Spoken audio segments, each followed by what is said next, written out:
God damn, this Raw was fun.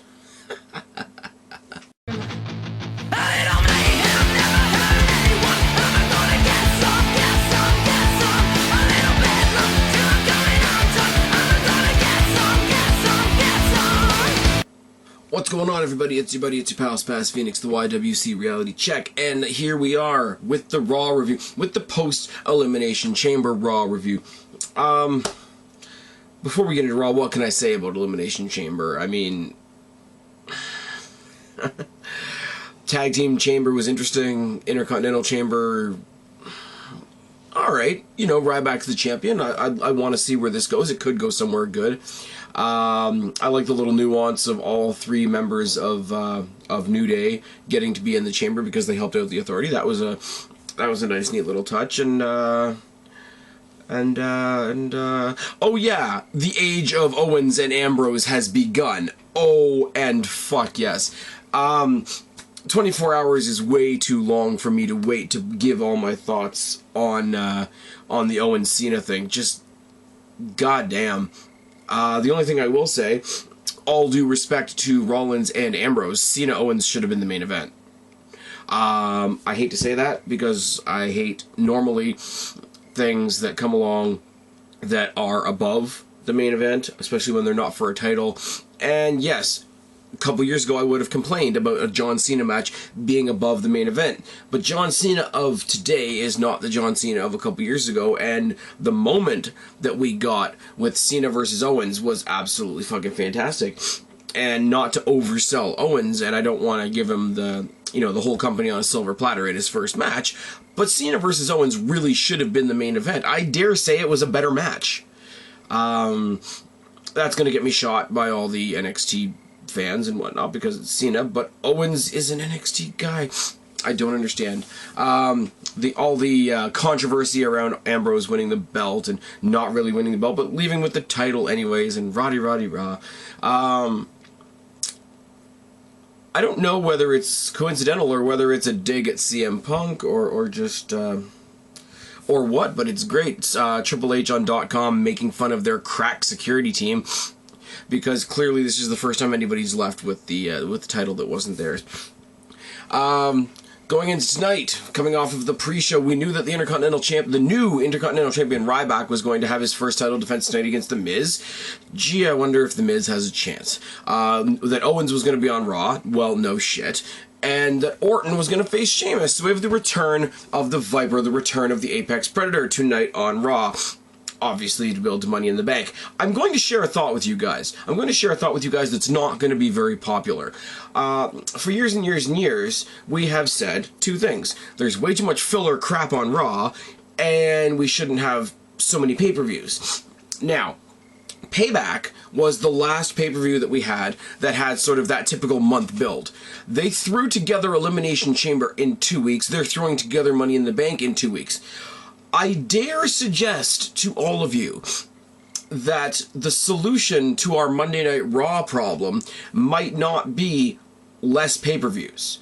The solution to our problem with Monday Night Raw and all the filler and all the bullshit that's on it could be more pay-per-views. Because if you think about this, if there's long stretches of time between matches or between pay-per-views rather, they have long time to build stories, so they don't have to really cram a lot into one show, which is why we get a lot of filler, a lot of bullshit, a lot of, Santino Marella, Heath Slater, El Torito type stuff. But if they only have 2 weeks to build a pay-per-view, or I'll even expand it. 2 weeks is a little short, I will give you that. But maybe 3 weeks instead of 4, everything you do on the show matters. Everything you do on the show has to matter if you want your pay-per-view to matter. Far less filler. And you can have things, you can have multiple stories going on at once. You can have a segment that serves more than one purpose, for example. But everything leading up, okay, I will say the Raw before Elimination Chamber was a little lackluster, I will give you that. But before that, and especially with this show tonight, as we go through, I'll try to remember to point out, specific instances of where I'm seeing this happening. Because WWE puts themselves on just a short time frame, they're not leaving themselves any room to give us any bullshit, and I think that's helping.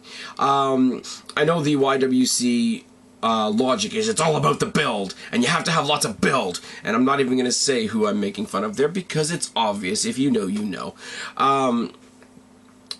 But you can do a lot. You can do a lot in one show. Roman Reigns is a prime example of that tonight. We'll get there when we get there. But if you've got only a short period of time to build a pay-per-view, everything you do on the show matters, as I say, because everything you do on the show has to matter. All of a sudden, the big, extensive, expansive 3 hours you've got to play with seems very short because you've got a lot that you have to do in that 3 hours. I mean, take off the commercials, it's 2.5 hours, isn't it? And I mean, you can do some build on SmackDown, which they're going to be doing this Thursday for you Americans and Wednesday for me and all the people up here in Canada on SmackDown. They are putting better shit on SmackDown. They have to. If you take 4 Raws to build a month pay-per-view, you have to take 2 Raws and 2 SmackDowns to build it if there's only 2 weeks apart. The math just does that, and it has made SmackDown better. I know I don't do the fights on Wednesday night every week, because sometimes Ask the Phoenix takes over, which it will this week. By the way, you got 2 more days to put in your questions for Ask the Phoenix for May. For June? May? Oh. Well, doesn't that suck? Okay. I'm behind on Ask the Phoenix. Sorry about that, guys. But yeah, I don't do the fights on Wednesday night every week because other things happen and other things get in the way, and I can't do too many in the week. But I wish I could. I wish there was a better way. Sometimes I wish I was doing just SmackDown reviews. I mean, don't get me wrong, the combination of NXT and SmackDown in one review makes for a great night of television for me on Wednesday night. Don't mistake that whatsoever. But SmackDown alone is having some good shit. NXT obviously is NXT, but I mean, with the interaction between NXT and Raw recently, we potentially have 3 shows in a week to build to a pay-per-view. So, yeah, I'm putting that idea out there. Contrary to the popular YWC belief, the problem with our weekly programming might be solved by more pay-per-views, not less. Think about that for a second. Let it twist around up. You don't have to agree with me, but let that idea twist around in your head for a second. Going into Raw tonight, it's the biggest surprise of all. We start off Raw with The Authority. All of them. Triple H, Stephanie, Seth Rollins, J&J Security, and Kane. No Big Show, although we do see Big Show later in the night. So, is Big Show falling out with The Authority? Etc., etc., etc. They come out, they remind us that Rollins is still the champ, but they remind us that Ambrose is nothing but a thief. Remember that he stole the title last night. He stole the Money in the Bank briefcase when Rollins had it, and when he was involved in the Intercontinental ladder match, he did his fair share of stealing the Intercontinental title. That's great. Ambrose is crazy, but he's not stupid. Triple H says, I demand you bring back the title tonight. And right off the bat, we get the loud Justin Bieber chants, which is great. And I see in the crowd, as Roman Reigns comes out to answer the Dean Ambrose demand from Triple H, I see a sign in the crowd that genuinely makes me smile. A little girl holding up a sign that says Mrs. Cena, and in brackets it says, sorry, Nikki. That made me smile. That's awesome. That's somebody having a good fucking time. Roman comes out speaking on Dean's behalf, says Dean's not stupid. He's not even here. He wants a rematch. He wants that rematch to be a ladder match. And since, he already beat Rollins last night, he deserves to have that ladder match. Give him that ladder match, and you can have your belt back. Rollins tosses a fit, and immediately from the crowd, you get a "you got beat" chant. It's cool because it's not one you typically hear a lot. You hear "you tapped out" a lot because submission defeats are a little bit more demoralizing, but you don't hear a straight up "you got beat" chant a lot, and it's not the first time you will hear it tonight.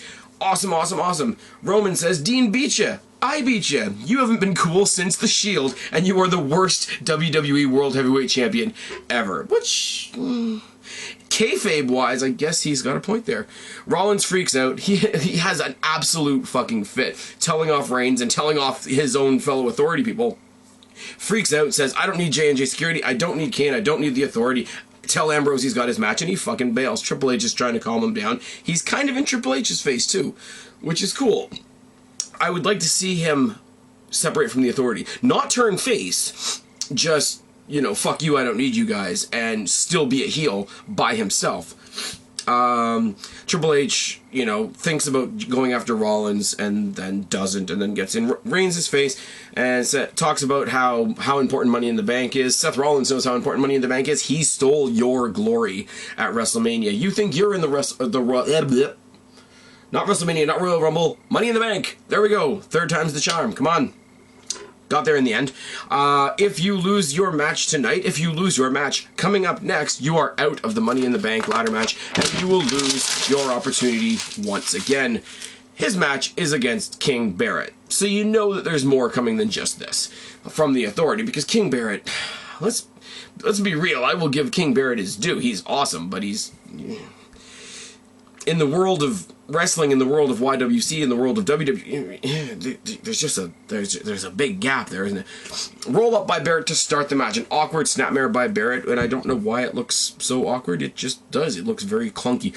Snapmare and a side headlock by Roman. We get loud, right off the cuff almost, loud "Let's go Roman" chants from the crowd. Mudhole stomp by Barrett. Suplex and a headlock by Barrett. Boot by Roman. A splash and a clothesline in the corner by Roman. And many, many, many boots to the chest by Roman Reigns. I dare say that this is the Roman Reigns version of we haven't been able to say it. We haven't been able to say it for a long time. The Daniel Bryan silly kicks. Oh yes. Roman Reigns hits a clothesline out of the ring. Brawling and headbutts by Barrett on the outside. Barrett kicks the steps into Roman's knees and then turns around and throws him shoulder first into the same steps. Continuity, Roman Reigns is a big dude. Take him out at the knees. That's good.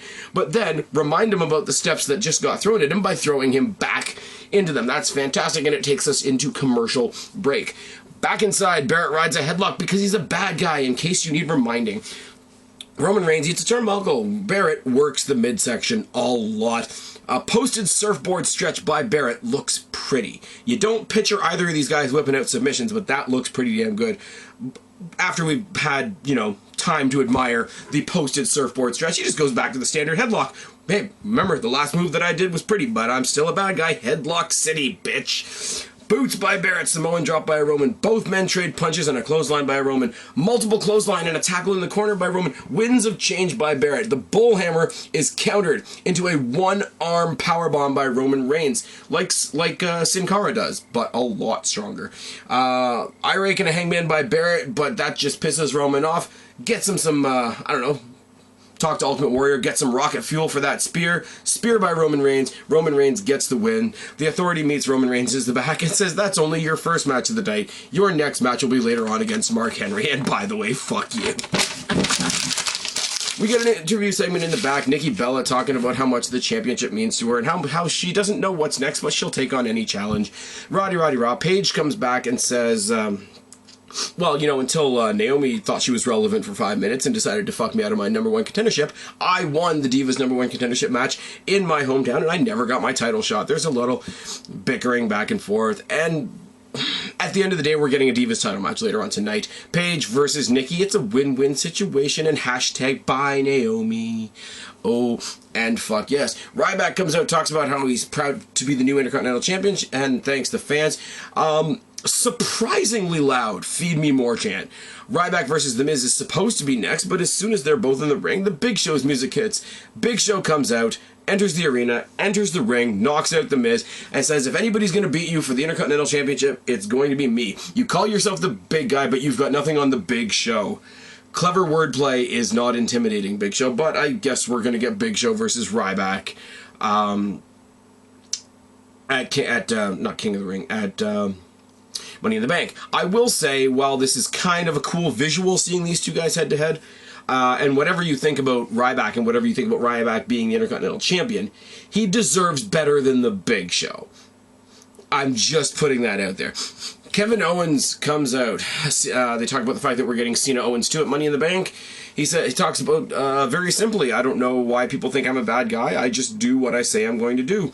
I said I was going to win the NXT title. I said I was going to defend the NXT title. I said I was going to beat John Cena last night. Last night was the biggest win of my life. My wife was proud of me, but my son only asked how John Cena was. My son's a kid. Kids worship the superhero John Cena. And my own kid happens to worship Super Cena. But I beat Super Cena. He's a broken, empty shell of himself, and I'm going to make sure my son sees it all when I destroy him again at Money in the Bank. A real role model is somebody like me who says what he's going to do and does it. Trust me, I'm not... That's the bare minimum of his promo. I'm not doing it justice at all. John Cena comes out. The first words out of his mouth is, wow, Kevin Owens is a jackass. And again, loud, boisterous, and vigorous "you got beat" chants from this crowd, which is nice. Says he doesn't know why he's being such a jackass. The world is talking about you. You had the most unbelievable debut in recent WrestleMania history. You beat me. I was going to come out tonight and hand you the U.S. title because I said one day somebody was going to beat me for it. But you don't deserve the U.S. title. You don't even deserve to be the NXT champion because you're not a real man. Starts talking about Owens' son on all the good things that he does. It's good. I just didn't bother writing any of it down. All the good person, all the things that make him a good person, all the things that make him a real strong man. That's why he believes me. And then he goes on a tirade forever and ever and ever and a day about his t-shirts and his catchphrases and why they are actually important and they're not just the WWE corporate marketing machine, which is bullshit, but I will give him credit. He did make it sound good. He mentioned a kid in the front row holding up a big sign that says, "I'm currently beating cancer." References the kid so many times, it becomes so obvious that they're using this kid. It's kind of sad. I mean, I really want to say good for John Cena for pumping this kid up and whatever, but they really overdid it. Doesn't change the fact that this promo was fucking awesome. He says, let me give some advice from our... Because he says, bleh, bleh, bleh, lost my place again. Talks about how what Owens said previously in his promo, that a man goes out there and... says what he's going to do and does it. Says, let me give you some advice from a man to an almost man. Think twice about what you promise. They both go to get ready to fight. Owens bails. It's that whole, like, I'm a prize fighter, I'll fight when it means something attitude that Owens has, which is great. I really hope WWE keeps it the way it is right now, because the way Owens bails until the fight is actually the fight, it's a good little thing, and he really hammers it home on NXT, the fact that I will fight when it's important. I'm a prize fighter. I will fight when there's something on the line.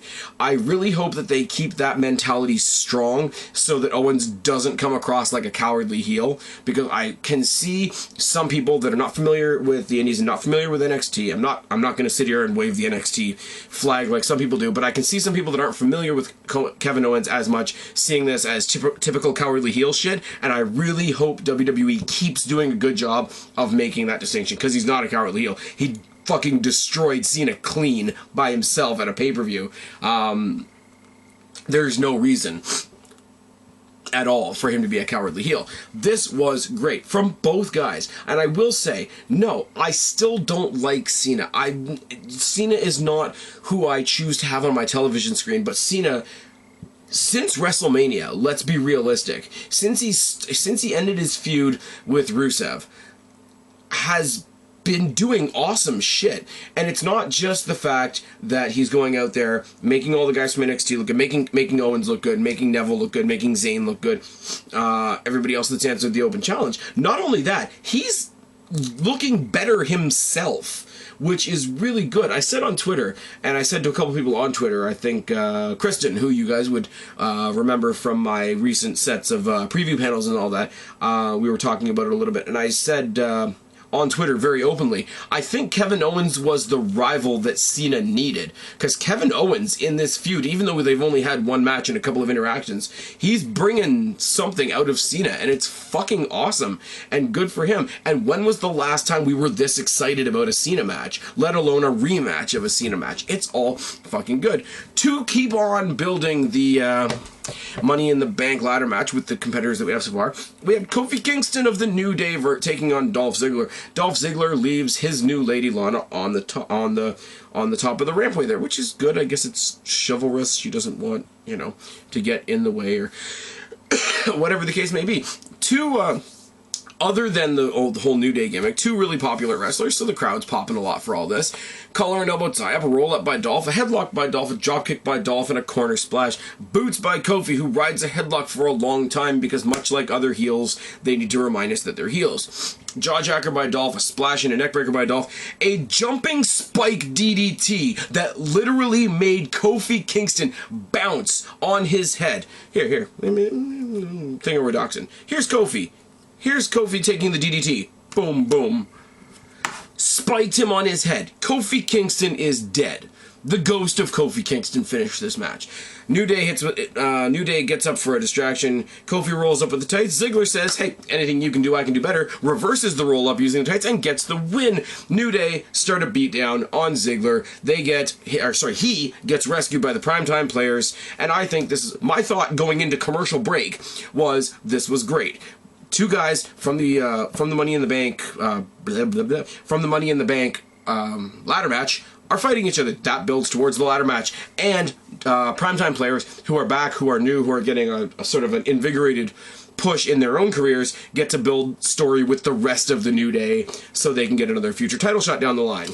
Coming back from commercial break, WWE obviously likes my thinking because we've restarted the match as Ziggler and the Primetime Players versus the New Day. Ziggler, and I know what people are going to say about this, Ziggler might as well not have been there because he didn't have anything to do with this match. It's not for the reason that you think I'm saying that. It's really not. I mean, you could play Sesame Street, one of these things is not like the others, but we're not going to do that because we're going to try and be nice. And we all know the accusations that are going around about me right now. Oh yes. Primetime Players double team splash on Xavier Woods, leg drop by Young, and some stomps. Young and Big E Langston trade punches for a belly to belly by Big E Langston is really, really nice. Triple team mudhole stomping by the New Day on Darren. Darren Young is your face in peril for fucking ages. Big E's in, stomping, tags in Xavier Woods, stomping, tags in Kofi Kingston, stomping, etc. Big E assisted low drop kick by Kofi Kingston. Basically, Big E throws Kofi Kingston in drop kick position into Darren Young, who's seated in the turnbuckles. Boots by Kofi, who rides a headlock to remind us yet again that he's still a bad guy. Snapmare by Darren Young and a drop kick by Kofi. A King style fist, Jerry the King Lawler style fist drop by Xavier Woods makes me smile a lot. And then we get a really, really wicked thing here because Woods throws Young into Big E, who press slams him and drops him as if he's going to do a snake eyes, but it's not the turnbuckle that his face is, it's Kofi Kingston's boot. It's an awesome triple team sequence that looked really, really nice. Say what you will, and I've said this before, say what you will about the New Day gimmick, but their tag team work in the ring, their cohesion and their synchronicity and all that is fucking wonderful. If you go back a long while ago, nobody would have suspected this, but on Main Event, there was a great match. I suggest each and every one of you that hasn't seen it, go back and see it. It's the New Day versus Kid Cesaro and, of all people, Adam Rose. I know, Adam Rose. I know. It's when Kid and Cesaro were just starting to be a team. I know you don't like the New Day gimmick, but I promise you, go back, look up that match. It's fucking fantastic. And the teamwork exhibited by the three guys in the New Day is beyond anything. But Darren Young gets into his own corner, tags in Titus O'Neil because Dolph Ziggler might as well not be there, and Titus O'Neil kills everybody, including a pump handle slam on Xavier Woods, and Ziggler and the Primetime Players get the win. Nice, easy victory for Dolph Ziggler, who gets technically 2 wins in the night for only fighting really in one match. Nice work if you can get it. Roman Reigns versus Mark Henry. Right hands and boots by Roman to start. World's Strongest Slam by Henry and a choke on the ropes. Mudhole stomps by Henry, and they start selling that somewhere in the mix, Roman Reigns has sustained some sort of eye injury. Chops and clubs in the corner by Henry. Shoulders and clotheslines in the corner by Henry. Clothesline by Roman. Samoan drop by Roman. Roman eats a post back first on the outside of the ring, but he hits a Superman punch long enough to get himself back in the ring, and Roman wins by countout. Because, yes, having your spine slammed into steel is not as bad as getting a punch. Roman Reigns. Oh yes. After the match, World's Strongest Slam and a splash by Mark Henry, because he can. Roman Reigns versus Wyatt is the next bomb that's dropped by the Authority on Roman for later tonight. We do the Sonic commercials, and I'm sorry, guys. I know.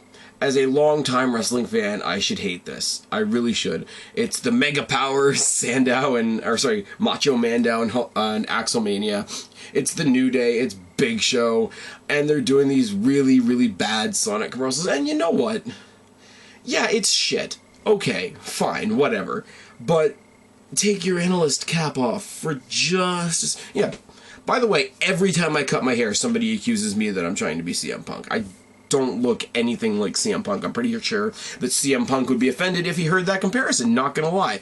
But take your analyst cap off, and this was just funny. It was either funny because you got a little bit of a belly laugh, or it was funny because you rolled your eyes and were like, okay, please, let's end this. Whatever. Didn't hurt my feelings at all. Was it shameless promotion for Sonic? Of course. But, I mean, it is what it is. Would you like another 5 or 10 seconds of the $9.99 song instead? Paige versus Nikki Bella for the Divas Championship. Wondering why Brie doesn't come out with Nikki. Don't wonder very long, though. Collar and elbow tie-up to start. Fireman carry and an armbar by Nikki. Belly to belly by Nikki. A tackle and shoulder thrusts in the corner by Nikki. Suplex by Nikki and lots of knees to the midsection. Slingshot vertical suplex by Nikki. Super kick to the gut by Paige. Nikki bails. Running knee by Paige. Alabama slam by Nikki. Super kick by Paige. Second rope rampage by Paige, obviously. Nikki rolls to the outside. We get some good old twin magic. And Brie gets the win for her sister Nikki to help her retain her title. And Twitter explodes with the "how did you not see that there were no massive tits" references. Guys, I hate to break it to you, and I mean, yes, there are obvious differences between Nikki and Brie Bella. This is a thing. This is a thing. You can tell them apart by who they're fucking. It's just as good as putting nail polish down their backs.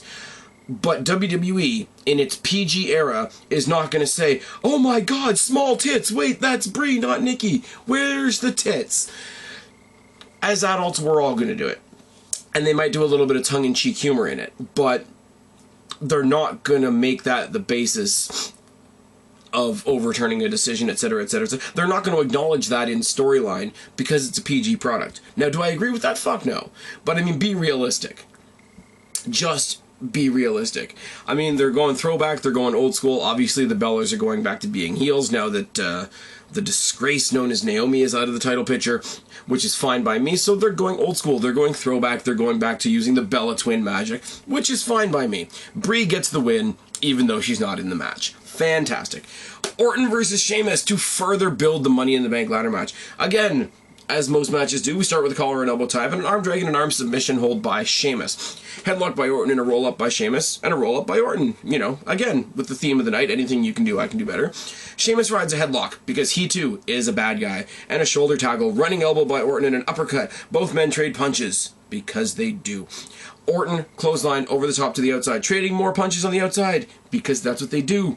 Orton back suplexes Sheamus on the commentator table and hits a wicked, wicked clothesline on the outside. Clothesline hits so hard that it sends us right into commercial break. Sheamus rides a headlock because he's a bad guy. Tilt-a-whirl slam by Sheamus, mudhole by Sheamus, second rope knee to the chest by Sheamus. Looks really bad.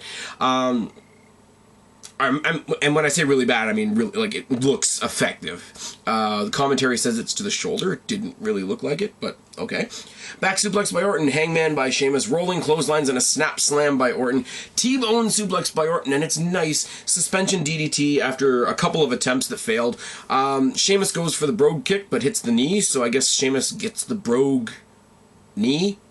Sheamus is tossed into the timekeeper area. Sheamus hits Orton with a chair shot. Orton wins by disqualification. And after the match, we have, in quick succession, a brogue kick. Orton eating the guardrail. Orton eating the ring post. Orton eating the guardrail again. And another brogue kick.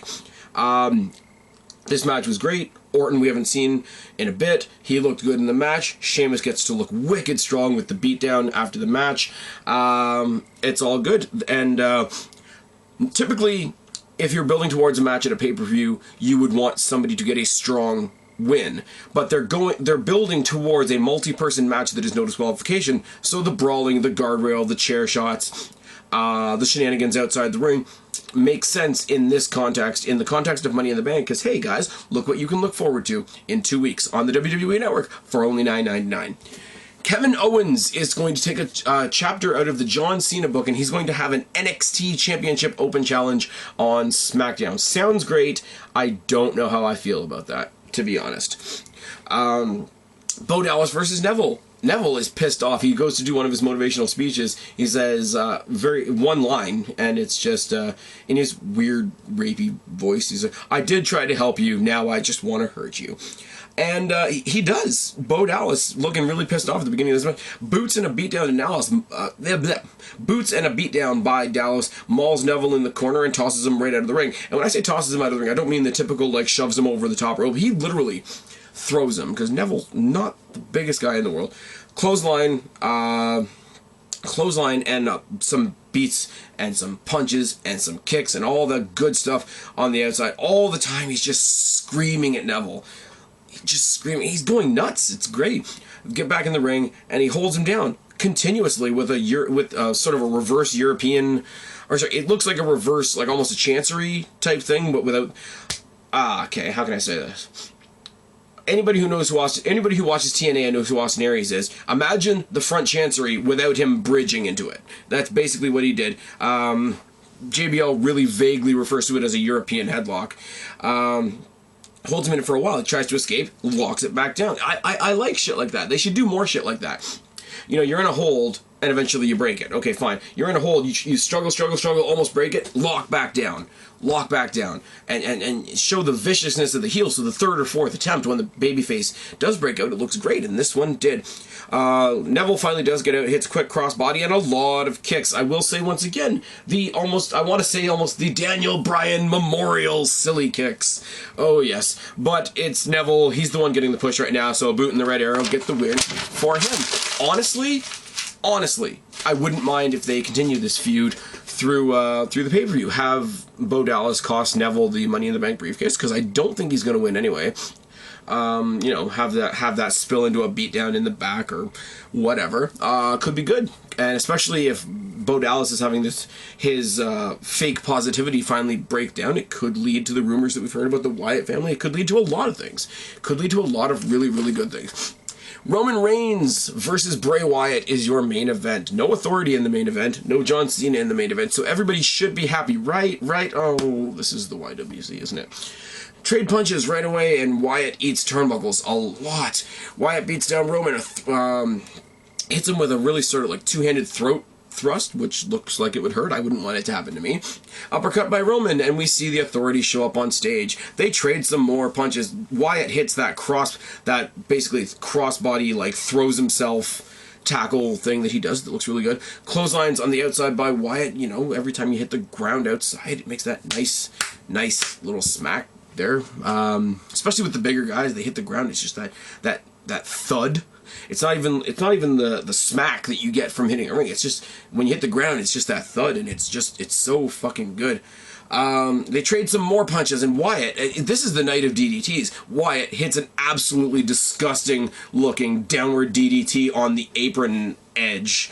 Which, if you do watch NXT, Taz would have reminded you back in the day that that's the hardest part of the ring, which is great. Stomps by Wyatt, corner splash by Wyatt, clotheslines by Roman. Wyatt eats post, DDT by Roman, and multiple clotheslines in the corner. Just laying him in the way normal people would lay in a punch. He's just laying in the full fucking arm there, and it's beautiful. Apron drop kick. But it's not the typical apron dropkick where he's sort of draped on the ropes. Wyatt is actually on the ground. He's just sort of got his elbows up on the apron trying to hold himself up. Roman Reigns, nonetheless, comes along, low apron dropkick, sends Wyatt from where he's laying against the apron into the guardrail. Nice, neat little spot. Wyatt making Roman Reigns look really good. Right there. Wicked, almost whiplash lariat style clothesline by Wyatt. Samoan drop by Roman Reigns. Superman punch. Authority shows up around ringside. Wyatt says this is the perfect time to get the Sister Abigail, but Roman Reigns says fuck that, and a spear later, Roman Reigns gets the win. The third win of the night. He's definitely earned his shot at the Money in the Bank briefcase, and before the Authority can come down for a beatdown, Ambrose, whoa, we're almost done, don't do that. Ambrose appears on the commentator table with the belt, distracting everybody, tosses it at at Seth Rollins once he gets in the ring. Seth Rollins eats a spear, eats a dirty deeds. Ambrose is sitting there with his hand out, trying to offer him the title back. Takes it back. They escape through the crowd. It's fucking great. It's very much Austin shit, I will agree. But it's just fucking great. Roman Reigns standing tall all over the damn place. Roman Reigns has found his spot. Not for very long, but for the moment, he has found his spot being Dean Ambrose's Diesel. Like, Dean Ambrose, Roman Reigns have the Shawn Michaels Diesel vibe going on, except a lot crazier. And it's really, really good. So far, one Monday Night Raw in, Money in the Bank looks like this. Cena Owens 2. Rollins Ambrose in a ladder match. A pretty damn decent Money in the Bank ladder match coming so far. Looks like we're going to get Big Show versus Ryback, which I hesitate to say could surprise us. We're probably going to get Nikki versus Paige, or Paige versus both of the Bellas, which neither one of those would hurt my feelings whatsoever. Now that we've gotten rid of Naomi, it's fucking brilliant. As I say, if these are the kind of Raws we're going to get when we get a pay-per-view every 2 weeks, give us more pay-per-views. Guys, tonight was fun. Even the stuff that I didn't like, even, Big Show being Ryback's first opponent and all that kind of shit, and even things that were a bit campy, like the Sonic commercials and bringing back the Twin Magic, was still fun. Not everything is going to be Angle Benoit. It's really not. And if it is, the show's going to get boring after a while. You need some fun stuff. You need some light stuff. You need the rapid pace that WWE is creating by having more pay-per-views. This Raw was amazing. This Raw, if you can tell, I'm usually dead by the time I'm doing a video. I'm still very, very hyped by this Raw, and the video is almost over. Look, I've been talking for 35 minutes and you wouldn't even know it. I still have my voice. Haven't really had a sinus issue. Haven't had anybody text me, so I haven't even had to say fuck off, I'm doing a video. It's been a good night all the way around. Elimination Chamber, I mean, what can I say about it that hasn't already been said? Ambrose Rollins tore down the shop. Cena Owens tore down the shop. We did some new and different things with the Chamber, which were good. Even the match that nobody really cared about, the Neville versus Bo Dallas, has some intrigue building in it, and I wouldn't mind seeing it again. WWE, really, really, really on point right now. And I know that's not a popular thing to say, but they are. They are firing on all cylinders right now. And if that makes me an apologist, then fuck it. I guess I'm an apologist. You guys got 2 more days to put your questions down for Ask the Phoenix for May, even though it's June now because I got my weeks mixed up. Apparently, I just realized that right now. Last Friday, I put up the fan answers for my King of the Ring versus Survivor Series fan interaction. The response to that was great. This Friday I will be asking you another one. I may or may not be talking about a company that's almost dead. So stay tuned for that. Stay tuned for Ask the Phoenix. I've been Spaz, your YWC Reality Check. Please let me know if you stayed to the end. A lot of you are doing it. It's great. Subscribe up there, talk down there, start a conversation. Keep all these conversations going. Don't be a stranger. I'll talk to each and every last one of you later. But for right now, I'm tagging out. Bye, guys. Like me, don't apologize. They can hold you down. You were born to rise. It's our time now to come out. If you're a freak like me.